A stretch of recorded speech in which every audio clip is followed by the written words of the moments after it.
bandiraɓe amtuɓe yebde ayawo habrirde Pindi TV caggal yettude geno gonɗo jondo en juule rasul sallallahu alayhi wa sallam en calmini khalifaɓe diini e khalifaɓe aada kono kadi en calmini ɓen ɓe ganduɗa ko ardiɓe en e galle he tuggude baba abou habsat coumba hamme ha yetti Daoud geddaɗo Maymouna Tafsir Daoud Maydata Samba Gaysiri tanum arɗo guerlel en garti e tongode men 115 woni temedere e sappoy joyi émission holmo woni an eɗen bismi suko ɗo batti duuɓi kono ko mawɗo ɗo batti hakkille ina wawno arde hannde tawa garten koye fannu kanko wonde gardiɗo sukaɓe jeeyaɓe e Benno Bokk Yakar woni COSER kono noon ina wawi en jowat ɗum ha saaha goɗɗo nde tawno eɗen e joljole gendidi gila Roma jarriba oɗo campagne ɓennude ngam suɓade ɓen suɓaɓe tedduɓe toon ɗo suudu sarɗiji gendi Sénégal walla mbiyen assemblée ko yawti ko haalullaji ɗi keewi kono en mbawa wasnoddude mbo ara ɗo on woni Moussa SOW en batta joni joni so wona tottudembo o salmodira yeɓoɓe ayaw habrirde Pindi TV. Assalamu aleykum. Aleykum salam wa rahmatullah. A jarama Ba Modi, mi salmanima mi yettima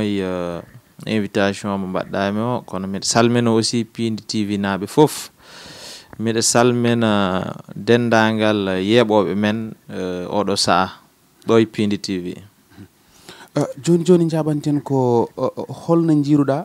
élection oɗo ɓennuɗo e département mo Linguére? Eyyi élection ɓennuɗo e département mo Linguére yimɓe fof ɓe gandi département Linguére koɓe mbiyata ko titre foncier effectivement département Linguére heɗen mbawi wi ko titre foncier président Macky Sall saabu ɗum gila avant 2012 président Macky Sall omo toon daña résultat ji moƴƴi 2012 haɗe jaharaten ɗo président de la république feeɗa pertude département Linguére donc min kawi e pourcentage moƴƴo kadi ne ala hay commune goto e commune aji sappo e jeenayyi ɗiɗo président de la république perti donc min jetti militant ji ɗi min jarniɓe kono kadi miɗen mbiyaɓe président de la république jari ɗum pourquoi mbimi jari ɗum saabu ko waɗi ko e nder département Linguére sa ƴewtodima ko moƴƴi département Linguére ko ɗum nokku gaynaka noon sa haali ɗum kaala ndiyam kaala ladde donc président de la république tawi ko ndiyam ko tawi ko toon e forage wonani capanɗe 4 forage hande miɗen jaharay capanɗe jeeɗiɗi eko tegi forage e nder département Linguére sa wi ladde hande yimɓe fof ɓe gandi ranche de Dolly nde o woni nde président en 2012 o idi ka yahde Dolly o waɗi instauré la journée nationale de l'élevage koye département Linguére ɗum fuɗɗi to to Dolly o ƴetti Dolly 87 500 hectares o waɗi ɗum clôturé sa forti miro ma won 125 kilométres temedere nogas e 5 kilométres donc enen ganduno ɗen e mur ko galle kono président de la république laddo ƴetti o waɗi mur o noon o warri ɗum ko pour protéger pour dañen une réserve réserve mo gandanɗa hoore ma janggo e jaam sika tawi huuɗo manki yimɓe mbawa arde gayna e nder mur he gayna e nder ranche de Dolly o totti aynaɓe ranche de Dolly donc heɗen mbawi wiide département de Linguére heɓe jetta président Macky Sall teɓe kollari ɗum effectivement e résultat ji ɓennuɗi ɗo yete te wona ngol ɗo tan ko gila 2012 donc mbiyeten ko jarama population département Linguére parce que président de la République homo ɗum jari sika tawi logique pour logique ko neɗɗo waɗani hen président de la République ligganimoma haɗ ɗum foti wotan wadde président de la République ligganima men en gotani ɗum ko ɗum woni hakkude men e président de la République te président que titre foncier o dañi département Linguére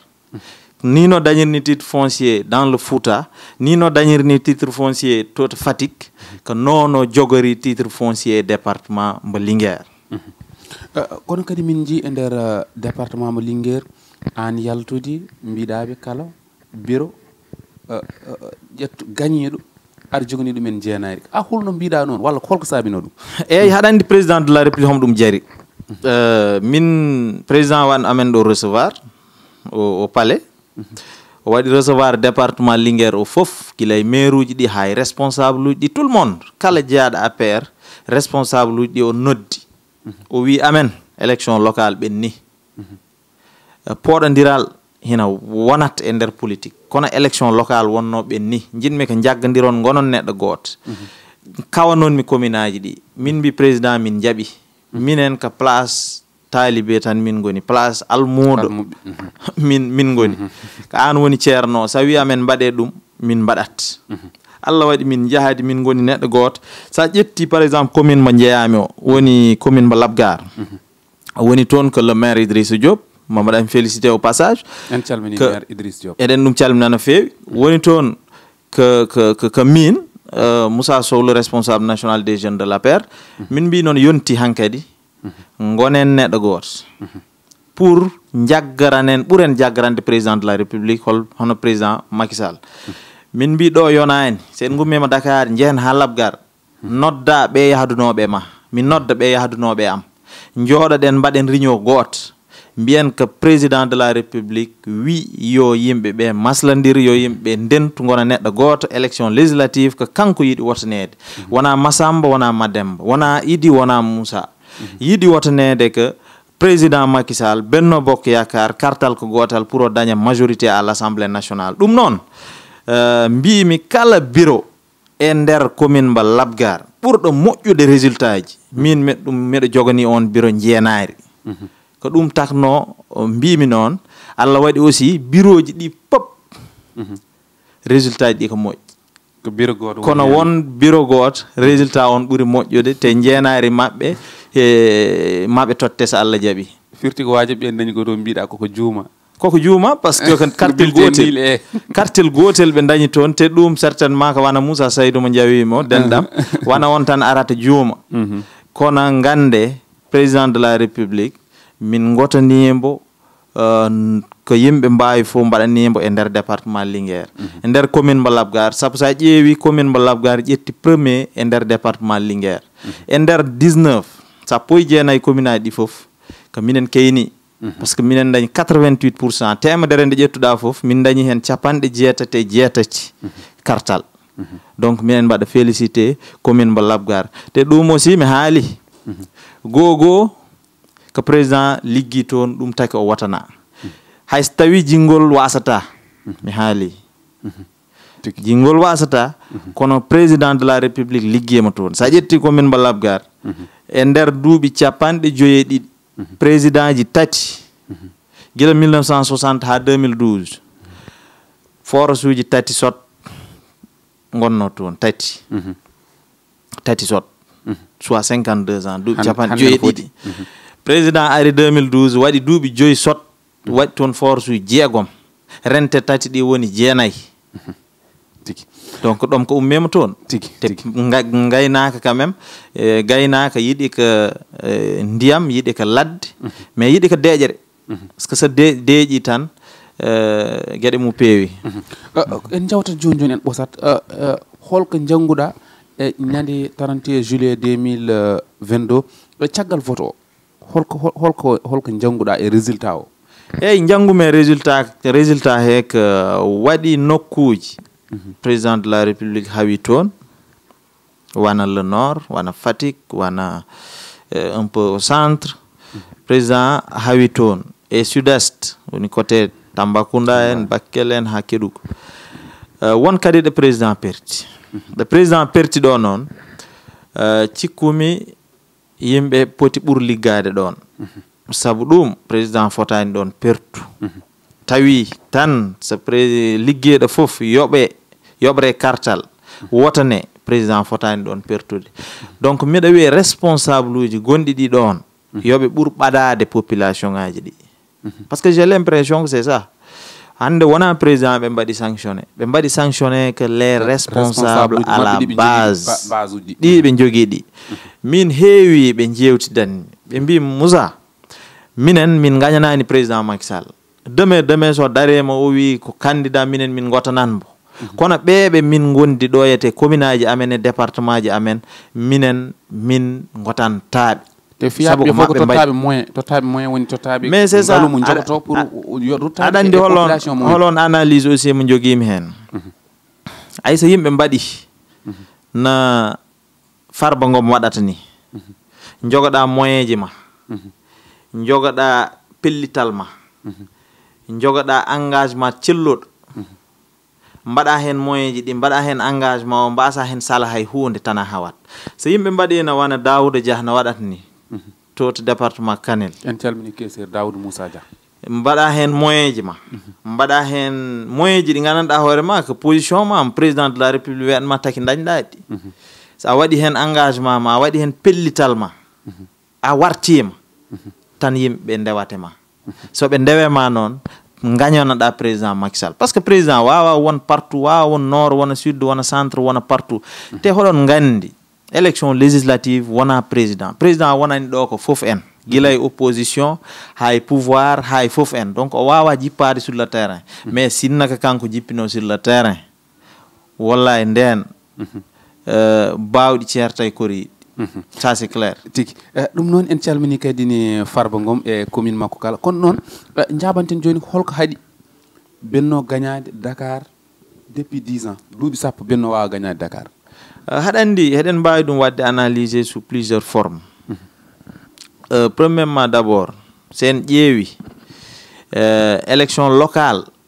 ɗon ɓuuri waɗ ɓuuri feeñ quoi élection locale à chaque fois benno hawete ɗum jiiɗen ɗo yette en 2014 hawno ɗo ko Khalifa Sall en e maɓɓe Yoff commune goto kawnoɗen ɗo woni Yoff eyo 2014 rewi hen 2022 commune aji kewɗi en perti ɗum Allah waɗi kawɗen commune aji 4 en mbaɗi des bons en avant ko yettere Allah kono élection législative rewi hen 6 mois après les locales Allah waɗi kawaɗen hay commune goto en kawani cela veut dire wonko woni ɗon gogo koko mbimi ko responsable ɗi yoɗi ɓuur ɓadade base o kadi ne moyen ji ɗiɗi ɓe joguiɗi ɗiɗi président de la république okkiɓe ɗi tottiɓe responsabilité tottiɓe nden ɗon darde ha ɓe mbawi dañde ɓe jaltina ɗum ɓe totta les populations ɓe ndenda e maɓɓe kono siko tawi ɓe mbaɗani noon ɓe kofi jooɗe maɓɓe heɓe jaltinira gotel mais ɗum population ngaji ɗine ɓe goppat ɓe jahaɗa gonguel nden noon ɓe bonnanat président Macky Sall par ce que yimɓe fof heɓe gandi ka hay mbo haalana ko mbo andi président de la république woni majoritaire dans le Sénégal tigi joni joni jaɓanten ko haalullaji keewi e résultat vote fuutankoɓe holko woni hen miijo ma mais miijam hen ko woto par ce que sa ƴewtodema si en mbaɗi convoqué l'histoire Djibo Leyti Ka yo Allah ɓuuɓan ɗum mais département Linguére hay goto wawana wadde imaginer 98 19 ha 2000 kanko pertude département Linguére koɓe mbiyata ko vote ethnique c'est réel au Sénégal woni leñam leñamagu e vote hina woodi e Sénégal saabu ɗum o sonko conkateɗo ɗo yette mais nde o ummi nde o yeehi Ziguinchor o haw Ziguinchor pourtant wona mbuɗu mum wona haydara ko waɗi Ziguinchor o nafani ɓe o heewana toon boom yahade kosɗe koko woni ko président o yehi toon o ɓe mbi koroyol amen ari ɓe gotani ɗum c'est tout mais président on noon so wotanama to to Ziguinchor pourquoi pas président de la république wotanitaki Fouta men to yette mais o wotanete hay Idrissa Seck à Thiès par exemple Idrissa Seck à Thiès Oumar Sarr Dagana sa ƴetti oɗo no wiyete Ousmane Tanor Dieng yo Allah ɓuɓanno kanko ne geeñi en ko kawatno tan département Mbour foof o hawatno nde ɓe goni nde PS mais ƴetta woɗɓe Khalifa Sall ɗo yetta ɗo hoɗi ɗo wona ko Dakar o hoɗi wona ko Grand Yoff o hoɗi Grand Yoff il est le maître donc ɗum o siwa ɗo iwtawa vote ethnique hina ɗo ha joni maintenant noon min calimi que yimɓeɓe kawatoɓe jeeya to ɓe mbiye enen to jeeɗen to en potani toon haw walla en potani toon haw score mawɗo mais on débat mbo foti ko immade e haalulaji yimɓe he par ce que wona débat moƴƴo c'est pas un débat sain min mi jaɓi an sa hawi wuro ma kay woppu woɓɓe kawa gure maɓɓe te minen sah wajiɓe koɓe dañi ko toon hina hewri amen fotani won président de la république jeeyi Fouta kam foti haw Fouta président de la république jeeyi Fatick kam foti hawde Fatick ɗum ala ko neɗɗo wawi hen wonko musidɓe noon par ce que maɓɓe ɓe jeeya koye gurel gotel walla wuro woota président noon ko Sénégal naaji c'est un homme ko mbiyata ko c'est une synthèse ko Foutanke kono ko séréer eywo o hawat Fouta kono hawat gure serraɓe to ɗum muusi ɗum par ce que envergure mo président jogui o e nder Sénégal brassage gonɗo hen kamɓe ɓe ngalambo non tagi président de la République il est majoritaire dans ce pays même si on doit faire beaucoup d'efforts en poti ɓurtinnade ha président wasa quand même dañde score pamɗuɗo hayso tawi il est majoritaire tinna ɗen kala ko pertuno mbawen ɗum wattoyde récupéré kala ɗo hawno à hauteur de 80% mbawen ɗum nawde ha 95% walla 90%. tigi joni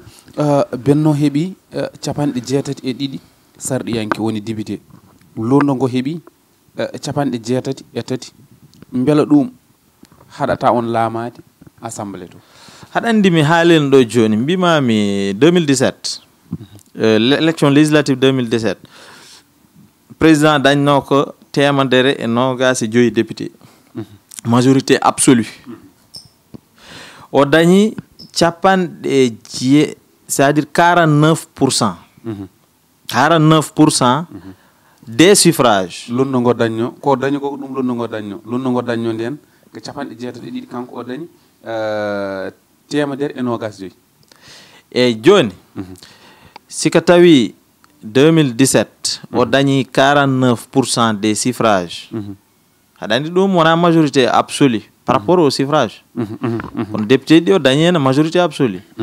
Allah waɗi tekɗen hen duuɓi ɗiɗi woni 2019 o yeehi élection présidentielle o tellani kanko hoore mo telli e sur le terrain o dañi 56% des suffrages cela veut dire que élection locale wona élection législative wona élection présidentielle ngolɗo o dañi ka 46% o tellaki de sur le terrain des suffrages 46% o dañi 82 députés capanɗe jeetati députés wona majorité absolue ko majorité relative maintenant capanɗe 4% mbo dañi o ganden ko élection législative élection présidentielle so ari kala nde o telle sur le terrain o daña ko dañno ko en 2019 walla hayso dañani ɗum ne ma yimɓe gandu il est majoritaire dans ce pays maintenant noon hina moƴƴi yimɓeɓe ƴewtindo jonle maɓɓe hina moƴƴi yimɓeɓe ƴewtindo darde maɓɓe mbaɗa feere ɓe ɓuura dañ par ce que ko dañi ko e élection législative oɗo heɗen jiiɗi ko ɓuuri ɗum 82% wota hay goto funtu men wona majorité ko ɗum majorité relative se en dañani député goto walla député ji gari tawtoye men woɓɓe ɓe soɓe ndenti kamɓe jogoto majorité en galata majorité nden à l'Assemblée nationale te ɗum ɗo c'est la catastrophe donc mbaɗen feere élection ngaji garoji ɗi kadi ne président de la république ne kanko ne o liggima no feewi kono e ɓe jaggaranɓe ɗum o ɓuura wadde maɓɓe o ɓuura jaggarande ɓe pour ɓe ɓuura ɗum waw jaggarande ayi yimɓe heɓe coowa heɓe mbiya woyi président Macky Sall ko dañi ko Podor ko dañi ko Matam ko dañi ko Linguére hino ɓurti mais siwa ɓurtu boom par ce que taki mbimi siwa ɓurtu oɗon gandi élection oɗo ɓennoɗo 31 juillet mbawɗa fixé oɗon gandi 31 juillet tawi ko siwa top ha woro aynaɓe foof tawi heɓe geggi ɓe ciwa hoɗtu kono ɓen aynaɓe fof soɓe kottuna walla mi wiyanema 95% mais 100% o horanoki ɗum toon dañde saabu aynaɓe won hen addayaɓe kono won hen ɓe gaddayaka won hen toɓe koɗi to oto wawa toon yaaha oto lofoto won hen ko jimi Raneru ayi won hen ko jiiɗa département Raneru otoji lofi d' ailleurs eɗen mbaɗa félicité l'honorable député Aliou Dembourou Sow o hawi machallah victoire joɗɗo ɗum taki mbimami par exemple sa ƴetti département Podor 106 000 ngol ɗo woti dañɗen he 106 000 he 91 000 mais élection présidentielle 150 000 wotno no woti cela veut dire que won egguɓe ɓe ngara hen koɓe kalata ko foof ina heddi ko ɓuuri ɗon hina heddi ko ɓuri ɗon vota Podor ɓuri koɓe kalata ko mais c'est ça hina heddi ko ɓuri ɗon te inchallah élection ngaji garoji ma yimɓe gandu nomin jiɗiri président Macky Sall ma yimɓe gandu kala jiɗanɗo ɗum bonore minen mi en ɗum jiɗi an teddugal ma min daran ɗum ha yimɓe fof ganda min daranima ɗum tigi joni jaten ko holto Cogère yarata e oɗo saaha Cogère comme no mbiruɗen ni haɗa andi Cogère ko gomo mo ganduɗa hoore ma kambo rendini sukaɓe wonduɓe président Macky Sall foof Allah waɗi noon sukaɓe kamɓe dillinata hunde so hunde dilli Allah waɗi sukaɓe goni parti sukaɓe goni lesdi nde élection o waɗande fixé ndemba jaggande sukaɓe darema hen darde timmude guila période pré électoral élection ngaji hene kala ɗo madame Mimi Touré yahno sukaɓe Cogère jaɓɓima ɗum e département ji ɗi foof ɓe darima darde mantadinde sa yeehi Matam ko noon avec Yero Farba si jaha Raneru Mor Diallo en jaha Podor en jaha wonɓe toon hol Binta Sada Aw en hono Ndiaye Jiggo en Rahmata Tall en e woɗɓe jaha Saint-Louis ko noon Dagana sa yeehi Vélingara Casamance les jeunes de la Cogère ɓe darima darde yonde jaha Kaolack avec Mor avec Bocar Diallo jaha Tambacounda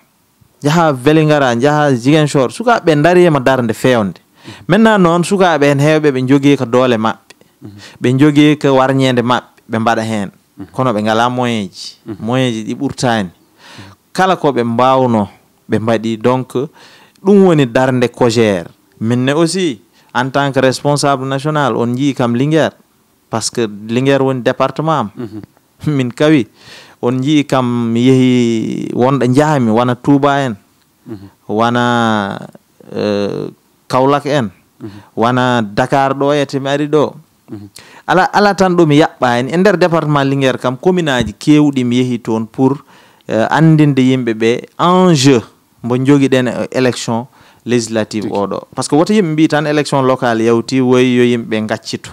élection législative grawul député ji etc mais jin enjeu o wonno ko yimɓe gotana Benno Bokk Yakar pour que président de la république wawa continue liggey mbo yiiɗi o wadde sa yiiɗi président ligganama a tottat ɗum kaɓirɗe a tottat ɗum majorité à l'Assemblée nationale kala ko yiɗma waɗan rewa assemblée yawta très facilement donc darde Cogère ko darde mantadinde encore une fois miɗo waɗa félicité sukaɓeɓe miɗo wiya yoɓe jagguɗo ɓe jagguiɗo ko ɗon inchallah le meilleur reste à venir et que président de la république hombo ɗum jari tigi keddorɗen ko namne tati hol darde Cogère foti darade gam wallude président Macky Sall eyyi darde nde ko nde ko kalmi ko joni tan haɗa andi un parti politique c'est la jeunesse ko sukaɓeɓe donc kala ɗo président sappini toon min payi te min mbaɗa massifié département fof min ƴeewa wadde renforcé wonɓe toon wadde ɓe renforcé noon woni tottude ɓe kaɓtorɗe ɓe kaɓano président Macky Sall ko ɗum woni ko Cogère darde Cogère foti nde darade au niveau national comme au niveau des départements par ce que kala ɗo sukaɓe dari gandi président woni responsable maɓɓe président woni leader maɓɓe ɓe jaggarana aussi responsable uji gonɗi toon de temps à autre sen mbaɗi noon tan président de la république o hulata haydara te kala ko sappini mbawen ɗum taƴanoyde gaddanen ɗum oɗo saaha holno jiruɗa kadi ni mawɗo leydi o beele o foti ko waylude jaɓɓal walla ko hono oɗo saaha o foti ko waylude jaɓɓal walla ko hono par rapport e résultat ono yarini waylude jaɓɓal haɗa andi élection fof yimɓe poti ko joɗade so élection ɓenni mbaɗa koɓe mbiyata ko bilan so ɓe mbaɗi bilan ɓe mbaɗa évaluer so yimɓe noon mbaɗi évaluer hande yimɓe fof eɓe gandi wonɗo yimɓe kawi wonɗo yimɓe perti pertuɓɓene horaki tawa ɓe liggiyema kono Allah hokkani ɓe victoire horaki aussi wonɗo ɓe liggi ha ɓe dañi daaɗe ɓurɗe ɗe ɓe dañatnoɗe kono hatta ɓe kawama ɓen mbaɗete encouragé ɓen dolnete hayso tawi ɓe kawama kono noon ɗo ɗo président hawi ɗo yiɗa ɗo yiɗanaka ɗo gacce ɗon président foti ko liggade ɗon o waɗa renforcer o wallita o dolna ɓe gandanɗa hoorema ɓen jaggoranimo ha woni goonga fuutankoɓe eɗa président hawi ɗo fof e nder Sénégal yo dolnoɓe o hooloɓe o tottaɓe ko foti ɓe tottu fof inchallah o dañata toon gacca aduna dawa gas 45 département gonɗo e nder leydi Sénégal beela wona campagne tan jokkodirta e sukaɓe kosernaɓe wona campagne tan hay onon son ƴewta ndema hoɗon je activité ji amen saa fof e nder Dakar et un peu partout donc wona campagne tan min jokkodirta e sukaɓe tawino ko campagne tan cikkumi ma umma ɗo campagne yimɓe mbasa rewdema Allah waɗi noon hirande ko jemma ñamate kono fewjete ko ñalawma ɗum noon sa yiiɗi sa ummima campagne sukaɓe cukka e ma a wondate maɓɓe haɗa yewtida e maɓɓe haɗa wadda e maɓɓe activité ji guila haade campagne yettade ko ɗum woni ko mbaɗatmi ko ɗum woni ko structure o ko gère fof waɗata gasdirten ko won wiiɓe won ɓatake mbo keɓɗen wonde toon to suudu sarɗiji gendi Sénégal ina wawi lonno ngo totte poste premier ministre ɗum holno jiiruɗo ɗum so tawi ɗum wawi wonde ɗum ala fof ɗo ɗum winda président de la république n'est pas obligé constitution o wi ko président de la république kanko peuple o totti daɗe maɓɓe kanko waɗata mbo wela kanko waɗata e sa'a mbo wela fof ɗo wela e mbo wela donc ko ɗum woni ɗo o yette wona tan opposition dañi ko totte poste de premier ministre ala ɗum ko président waɗata apprécier te kala ko waɗi kala ko wawi wadde minen la jeunesse wonduɓe makko miɗen hen jahati gasi ha laaɓi hol wasima e Benno Bokk Yakar yoɓe ɓuur tinnade guila e Dakar hay Touba hay Ziguinchor kala ɗo pertuɗen yoɓe ɓuur tinnade yoɓe gon gotum par ce que woni bone fof ko yeeso président de la république mbiyon ko on goni gotum tawa ɗum ɓendane mon ɗum mawnani hina moƴƴi noon ko yimɓe kaldata ko yeeso président min goni gotum min mbaɗini min battirini yo taw so on kooti hina mawne mon hina selle mon par ce que ko neɗɗo dañata ko ala ko neɗɗo goɗɗo wawi hen a dañat ɗum tan fesamo e tende ma guilade hay goto anda donc yimɓe yo ɓuur laaɓodir ɓerɗe ɓe mballodira kadi mballa sukaɓe wonɓe toon joɗaniɓe président Macky Sall ɓe mbasa wiide ɓeɗo sukaɓe woyi ɓe mbaɗata kam défendre ɓe cukkane am mais heɓe cukkane horayta ɓe cukkane ma kono heɓe cukke président Macky Sall yoɓe mballodire maɓɓe ɓe kalda e maɓɓe kala koɓe mbaɗata en terme de stratégie ɓe mbadda e maɓɓe taki mbimi yo Benno Bokk Yakar ɓuur tinnade par rapport aux stratégies surtout ay stratégie koko wodi solo haɗa jogueɗo moyen tawa ala stratégie jiya jogueɗo stratégie tawa ala moyen jiya jogueɗo engagement pellital ngal tawa moyen ji ɗi ala ɗum jiya aussi jogueɓe moyen grâce au président Macky Sall heɓe mofta ɓe ngala ɓernde pellital yekkidde moyen ji ɗi ɓe mbaɗa hen président ne mérite pas ça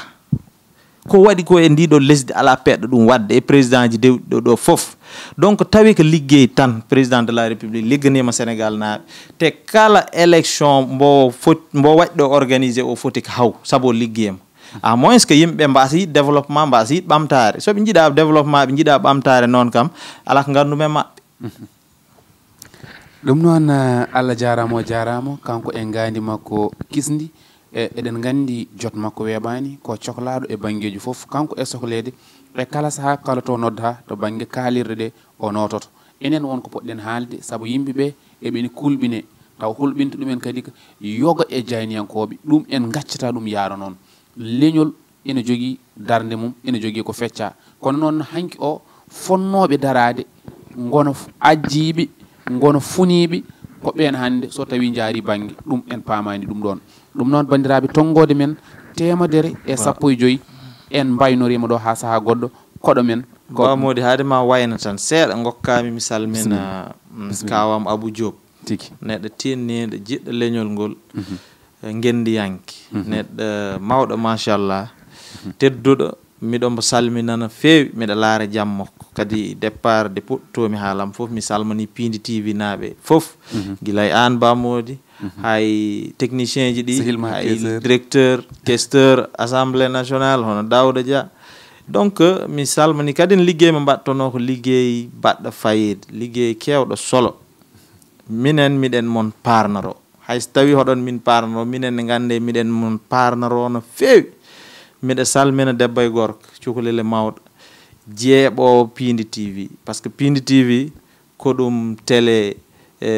pindinowo mais aussi ko ɗum télé ma gandanɗa hoorema leñol ngol fof homomo farnoro allahumma salli ala seydina mouhammad. jarama Seydi Sow en calmini Ali Daoudou Sillade Ka Mor Diallo Moraniru ko ɗo mbaynoɗen ha saaha goɗɗo ɗo caggal to ko Serigne Mansour jokkon e yebde télé mo